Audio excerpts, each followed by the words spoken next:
The Anaheim Ducks have reached offensive heights they haven't seen in nearly a decade. For the first time since February 2016, the Ducks have scored 5 or more goals in 3 consecutive games.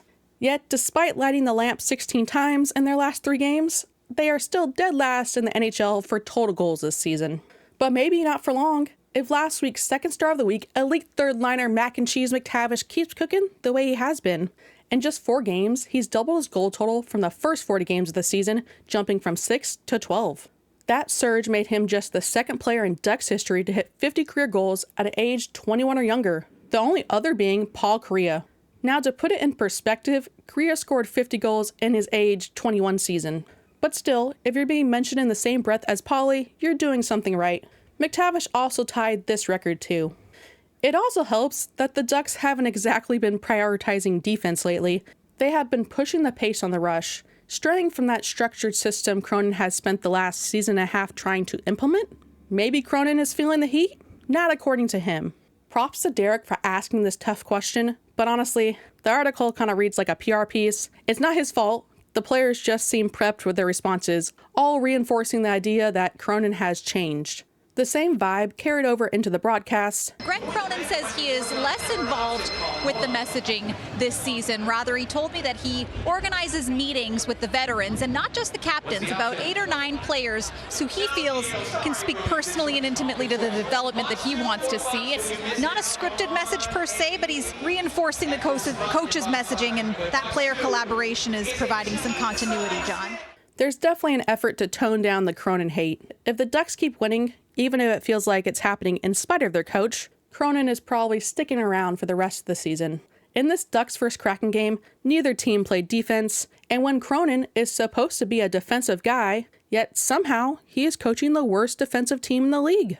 Most of this game was just good old-fashioned pawn hockey, back and forth chances, trading goals, and in the end, it came down to which goalie made more stops. One team statistically had the worst goaltender in the league, and the other has a top 3 guy. Even with that top 3 guy not being at his best, it was enough to win. For Toronto nearly opened the scoring with a wraparound attempt, but after review, the puck didn't completely cross the goal line. But it didn't matter, as the Ducks didn't have to wait much longer though, as Tic-Tac-Timmy put them on the board first. For Toronto held the puck at the blue line, spun it down low to Strome, who quickly fed it to Terry. The Ducks' leading scorer roofed a shot top shelf for a 1-0 lead. The Kraken answered 5 minutes later. Former Duck Montour pinched down the boards, stripped Fabry, circled behind the net, and teed up Tolvanen for a blast to tie it 1-1. Less than 2 minutes later, the Kraken took the lead. Stevens spun away from Harkins below the goal line, tucked a back-around wraparound past Dostal, making it 2-1. 3 minutes later, on the rush, Gauthier pressured a turnover, leading to Fabry chipping the puck off the glass. Cutter my toast because Gauthier went coast to coast, collecting the puck on a 2-on-1, following his own rebound, and finishing on the backhand to make it 2-2. The Kraken wasted no time taking back the lead. 2 minutes later, Michikov stepped up on Beniers in the neutral zone, but couldn't disrupt the play, leading to a 2-on-1. Kakko threaded a pass through Trouba to Schwartz, making it 3-2 Kraken. 5 goals on 12 shots. Rip the save percentages. The Ducks had a late power play, but failed to register a shot. They did get a flurry of chances after, including a highlight reel save by Grubauer on a Zegras one-timer. Impressive, but it really feels like he made it look harder. Maybe I'm just unimpressed because I've seen Dostal make these saves all year and still be one of the best goalies in the league. Carlson was left limping after he took a hip check at the end of the first, but he did play the rest of the game. Leo has 1 point in his last 11 games for 16 points in 44 games this season. Between his turnovers and inconsistency, you have to wonder if he's fully healthy. Definitely something to watch with the Four Nations tournament coming up. The Kraken carried a 3-2 lead into the intermission with the Ducks on the power play as no one shouted from the bench. Pretty embarrassing there. As the Ducks power play expired, McTavish continued his heater. Left wide open in the high slot, he hammered home a one-timer from Strome to tie it 3-3. Did I not say to put McTavish in that one-timer spot before the season? That thing is written and published.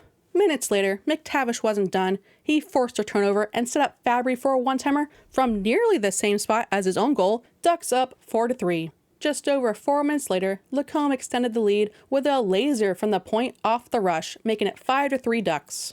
Dostal stopped all 12 shots he faced in the period, including multiple odd-man rushes, preserving the Ducks' 2-goal lead heading into the third. The Kraken cut the deficit to 1 on the power play early in the third, with Wright knocking home a rebound to make it 5-4.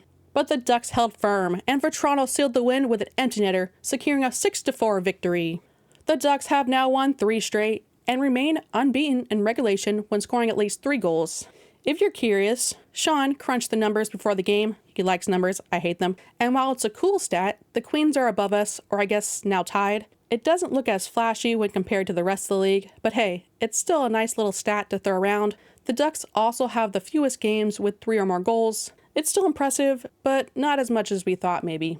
Let's hope they can keep it up against the Flames tomorrow at 6 p.m. This is a big one. The Ducks trail the Flames by 7 points for the last wildcard spot. If the Ducks win, maybe I'll start believing in them again. Maybe. Just a bit. I'd imagine we'll see Zellweger in the lineup for this one. Calgary is his hometown team, and he has missed 8 of the last 14. So that's concerning. We'll see what happens. Thank you to our members. If you enjoyed the video, like and subscribe. Thank you for watching, and go Ducks! Who earned the hard hat tonight? Jackson did. Did you get a haircut? I got a haircut and I can't get the hat for some reason, so it's unbelievable. I think it's a conspiracy against me.